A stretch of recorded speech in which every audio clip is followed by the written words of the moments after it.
നിബന്ധന ഭാഗം 2. കഥയിലേക്ക് പോകുന്നതിന് മുൻപ് നിങ്ങൾ ആദ്യമായാണ് ഈ ചാനൽ കാണുന്നതെങ്കിൽ ചാനൽ സബ്സ്ക്രൈബ് ചെയ്ത് ബെല്ലൈക്കൺ ക്ലിക്ക് ചെയ്ത് നോട്ടിഫിക്കേഷൻസ് എല്ലാം ഇനേബിൾ ചെയ്യാൻ മറക്കരുത്. കൂടാതെ കഥ ഇഷ്ടമായാൽ നിങ്ങളുടെ ഒരു ലൈക്കും കമൻറ്റും പ്രതീക്ഷിക്കുന്നു. ഇനി നമുക്ക് കഥയിലേക്ക് പോകാം. കാർത്തിക അടുക്കളയിലേക്ക് ചെന്നപ്പോൾ ലക്ഷ്മി അമ്മയുടെ മുഖത്ത് നിറയെ സ്നേഹത്തിൻ്റെ വെളിച്ചമായിരുന്നു. എൻ്റെ മകന് വേണ്ടി എന്തെങ്കിലും ഒന്നുണ്ടാക്കി കൊടുക്ക്. ലക്ഷ്മി കാർത്തികയുടെ കയ്യിൽ ഒരു സ്പൂൺ വെച്ചു കൊടുത്തു. അവന് പാലപ്പം വലിയ ഇഷ്ടമാണ്, പക്ഷെ ഞാനുണ്ടാക്കുന്നതാണ് ഇഷ്ടം. ഇനി അമ്മ എന്തിനാ കഷ്ടപ്പെടുന്നത്? ഞാനുണ്ടാക്കാം, കാർത്തിക പറഞ്ഞു. ഒരു സാധാരണ വീട്ടിലെ അടുക്കളയുടെ ലാളിത്യം ആഡംബര ബംഗ്ലാവിലെ ആ അടുക്കളയിൽ കാർത്തിക അനുഭവിച്ചു. ലക്ഷ്മി ഉത്സാഹത്തോടെ പാലപ്പത്തിൻ്റെ മാവെങ്ങനെ തയ്യാറാക്കണമെന്ന് കാർത്തികയ്ക്ക് പറഞ്ഞു കൊടുത്തു. അവരുടെ സംസാരത്തിനിടയിൽ വിക്രം ഹാളിൽ തനിച്ചിരുന്നു. മൊബൈലിൽ ബിസിനസ് മീറ്റിങ്ങുകൾ റദ്ദാക്കുകയായിരുന്നു അവൻ. അവൻ്റെ കണ്ണുകൾ ഇടയ്ക്കിടെ അടുക്കളയുടെ വാതിലിലേക്ക് നീണ്ടു. കാർത്തികയുടെ ചിരിയുടെ ശബ്ദം വ്യക്തമായി കേൾക്കുന്നുണ്ടായിരുന്നു.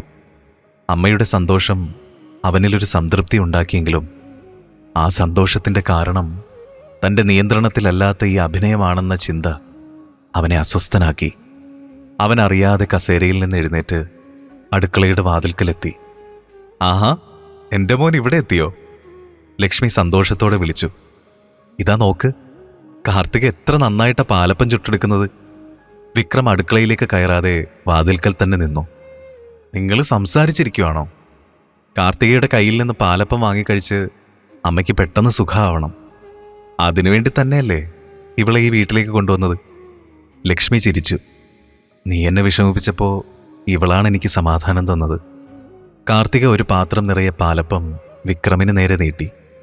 ഇത് നിങ്ങളുടെ അമ്മയുടെ സ്നേഹമാണ്, അതുകൊണ്ട് ഒന്ന് കഴിച്ചു നോക്ക്. വിക്രം ഒരു പാലപ്പം എടുത്ത് കഴിച്ചു. അവൻ്റെ മുഖം ശാന്തമായിരുന്നു. കൊള്ളാം, ഒറ്റ വാക്കിൽ മറുപടി. അങ്ങനെ വെറുതെ പറയരുത്.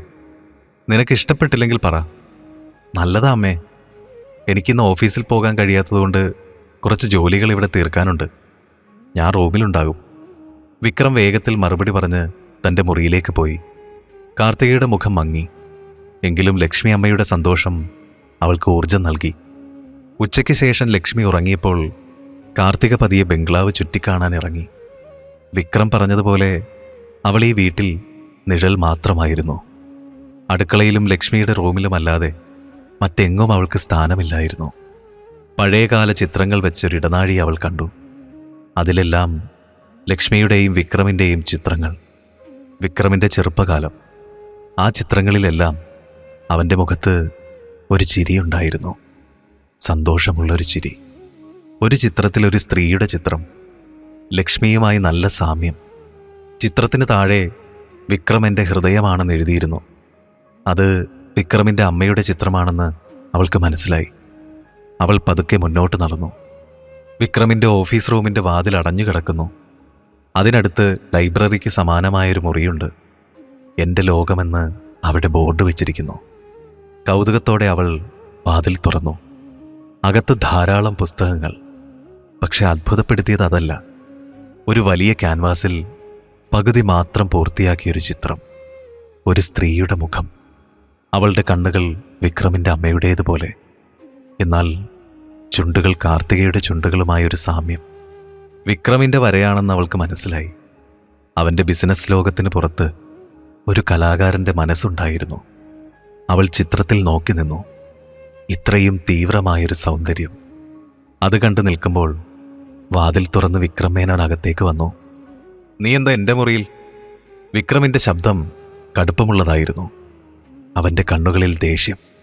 കാർത്തിക പെട്ടെന്ന് തിരിഞ്ഞു. ഞാനിവിടെ ഒരു ബോർഡ് കണ്ടു, എൻ്റെ ലോകം. അപ്പോ വെറുതെ? മിസ് കാർത്തിക, വെറുതെ കടന്നു വരാനുള്ളതല്ല ഈ മുറി.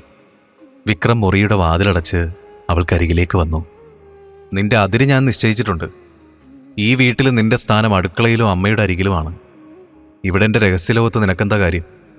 മിസ്റ്റർ വിക്രം, ഞാൻ നിങ്ങളുടെ രഹസ്യലോകമൊന്നും കാണാൻ വന്നതല്ല. ഞാൻ ഈ ചിത്രമാണ് നോക്കിയത്. ആരാണിത് വരച്ചത്? ഇതൊന്നും നീ അറിയേണ്ട കാര്യമില്ല. ഇതെൻ്റെ സ്വകാര്യതയാണ്. നീ നമ്മുടെ കരാർ ലംഘിക്കുകയാണ്. എൻ്റെ സ്വകാര്യതയെ മാനിക്കണം. വിക്രം മുന്നോട്ടാഞ്ഞ് ഭീഷണിയോടെ പറഞ്ഞു. കാർത്തിക ഒരടി പിന്നോട്ട് വെച്ചു.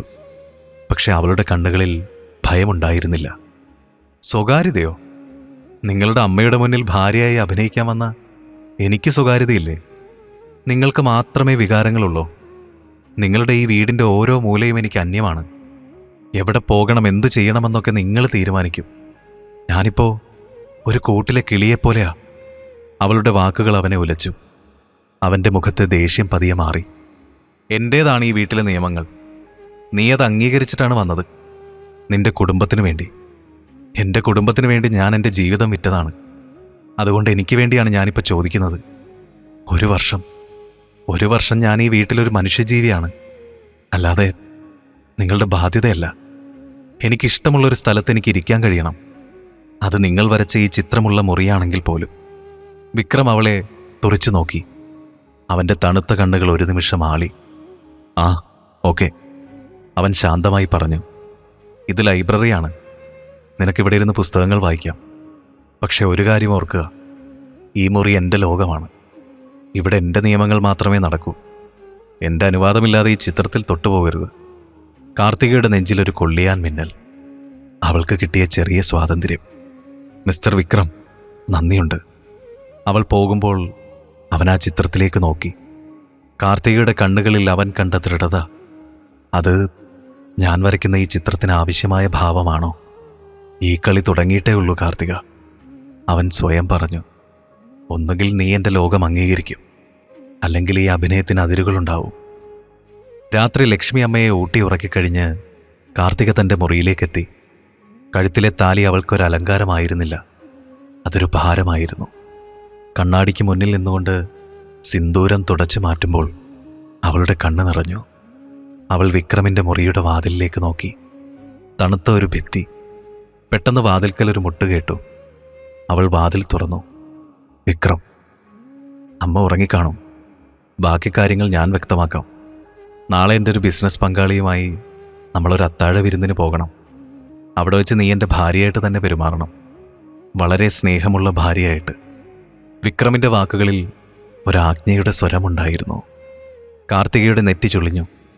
മിസ്റ്റർ വിക്രം, എനിക്കൊരു നിബന്ധനയുണ്ടായിരുന്നു. അത് നിങ്ങൾ മറന്നുപോയോ? വിക്രമിൻ്റെ മുഖത്ത് ഒരു പുച്ഛച്ചിരി വിരിഞ്ഞു. നിബന്ധനയൊക്കെ ഞാൻ ഓർക്കുന്നുണ്ട് കാർത്തിക.